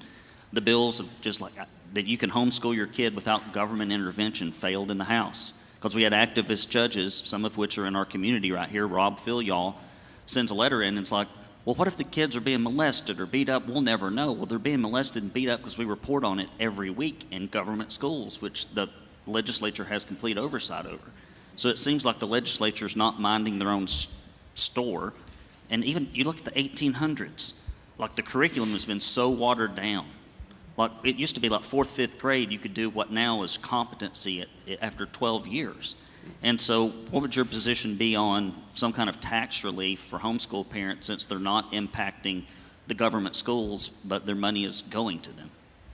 Yeah, thank you, Brandon. I think there's a couple things there. If you get into the property taxes, I think if you were going to avoid some property taxes now, I think it would require, just for education, I think it would require a modification to the Tennessee Constitution to do that. I think that if the average Tennessean makes $50,000 a year, that's average from West Coast up to the Smokies, and we pay in $4,500 to $4,700 on average in state and local taxes and $15,700 in federal taxes. First, the problem is you're working up into May to get to the break even for what you've paid after the taxes, and I understand the frustration with that. I think there's probably some way to do that. I don't have an opposition to those dollars falling the kids some, Brandon, but I do think we'd have to change the Constitution to be able to do that. I think that the solution, the big solution has to be that we fix the schools. And yeah, I get you. I heard your whole big statement about things, but I think there has to be a fixing of schools. We have a responsibility to do that. And I think that that's going to require an excellence focus in the schools that we hadn't had. I think it's unfair to probably paint all schools as failing. I think part of the reason the Lee administration did that was part of their propaganda push to be able to get the vouchers in place. I think that. I saw it happening. And I think that there are some schools in the state that do better than others. There's certainly some that do much worse than others, right? I think parental engagement is tremendously important, whether you're homeschooling or public school. And I think that we have, in many cases, we've allowed processes and thought processes in our public schools that many parents, unfortunately, some parents use school as a daycare program. And some of those young people that are greatly disruptive, and I'm just talking about violently disruptive, we don't do anything with them because we've got, somebody asked the question about the per diem payment, because it's money to keep that butt in the seat. And meanwhile, your child's missing a learning opportunity. We've got to stop tolerating that in Tennessee, and I think that's part of the push toward excellence. So, summary answer, I'm not opposed to those things, but I do think we'd have to modify the Constitution to get to it. All right, last question.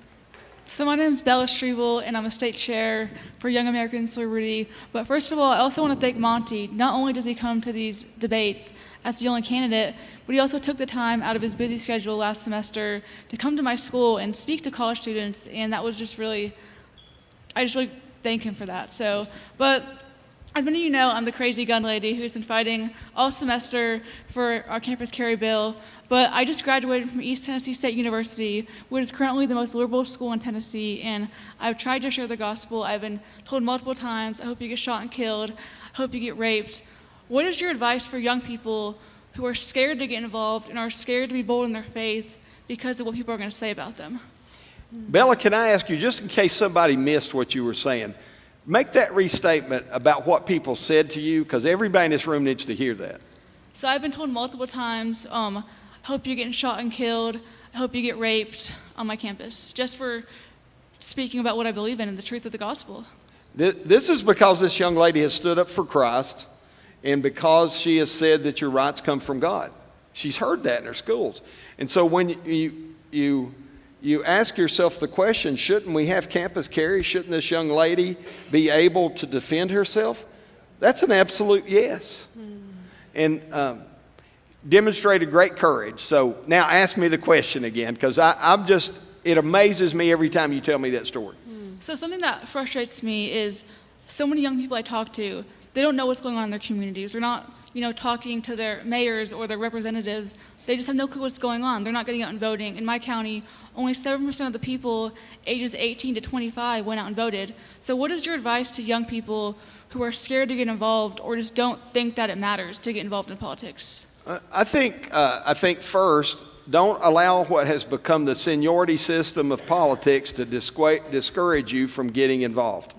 I think that we have allowed in many cases, and I think we Republicans, I'm a Republican, have been much worse about this, that you have to get so many years in, you have to earn your stripes before you can get involved. and they say things to young people. I see it at these political events at the, $200 plate rubber chicken dinners I was talking about earlier. Am I right? You've been there, I know. You'll have young people that are being paid some small amount to slap stickers on you as you go in, and they're told, fetch me a cup of coffee or slap a sticker on everybody that comes in the meeting, but we don't have time to listen to you. Because if they have an idea, and I've had other young people say this, not Bella, let me be clear about that. But other young people have said things like, I have good ideas, but I can't get anybody to listen to me. I want to get engaged in the local politics, but it's like, well, you're too young, you don't know anything. They've forgotten that Jefferson was a young man. We better start embracing and listening to these young people, because nature hates a vacuum. And if we allow ourselves, just because we happen to be in our 60s or 70s or 80s or 50s or whatever, to say, well, she doesn't know enough to be able to help any, we're going to turn that spigot of wisdom off, and we're going to further exacerbate that voting issue that she talked about. So I think one of the first things that we must do is recruit your input. And so lots of young people, not just Bella, very active in fighting for the gun rights thing. I've seen that in Nashville. They come down for the life, that's House Bill 570, and they stand there and they have their voices heard. And in many of them's case, they were driving from Kingsport and Johnson City all the way to Nashville. And so let's encourage that with them. And I think don't allow people, you've heard this before, I've said this to her before. Don't allow circumstances or people to dictate what you can and cannot accomplish in life. Charge hard. Thank you. Thank you, Bella. All right, well, production team, can you throw up my slide with the Tennessee stands and the information? I want to make sure that you leave with a contact for me. This is my email, Ann Lowry. It's ann@tennesseestands.org, and as well as my personal cell phone. If you're leaving this event tonight and there was a question you had that you weren't able to ask and you're not able to communicate to Monty while he's here, email me, call me, text me, and I'll make sure to get your question asked. And then, too, if you walk away thinking, man, that was a great event, I should maybe give them $5. I'll take it. So if this is the QR code to our website. I'd love for you to get involved in what we're doing across the state and holding opportunities for voters to get educated. Our election is upcoming August 6th. Monty's on the ballot, Michelle's on the ballot, Will Bolton's on the ballot. We've got the other local people here in Hamilton County. In order for the governor to move the needle, we have to have conservatives in the House and in the Senate. So it's not just Michelle that we need in there. We've got to get more people elected so we can continue to conserve conservative values in Tennessee. So get out the vote, August 6th, my email, my cell, QR code. Any feedback, any contact to us is welcome. And Monty, I'm just so grateful that you would give us the time, and please make sure you either speak to him after. He does take contributions as well. He is 100% funded by individuals, and I saw a ministry was on your list. A ministry out of Maryville, Tennessee is on that list as well. So in order to move the needle, you need to invest in candidates. There's 3 candidates out there. I'm not going to tell you who to vote for. You pick one, you support one. But at the end of the day, we've got to move the needle on conservative values, and I'm just so grateful for you all, and thank you. Can I say one last thing, closing? Yes, of course. There is no easy button to get us out of the position we're in. There is going to require work. Part of the reason we did this prayer resolution a few years ago is because I come to the epiphany of thought that we can't legislate ourselves out of the hole we're in. We can't spend ourselves out of the hole again. We prayed all over the state of Tennessee asking for a move of God, didn't we, Jane?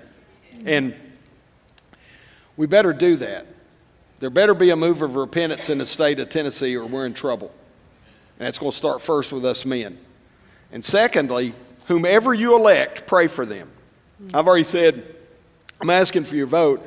I'm going to still love you if you don't vote for me. But whoever gets it, pray for them that God will give them wisdom and discernment. I think I'm going to win. I'll be quite surprised if we don't.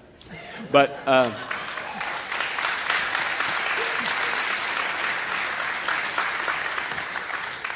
pray and stay engaged, and then also help. I'm going to speak again.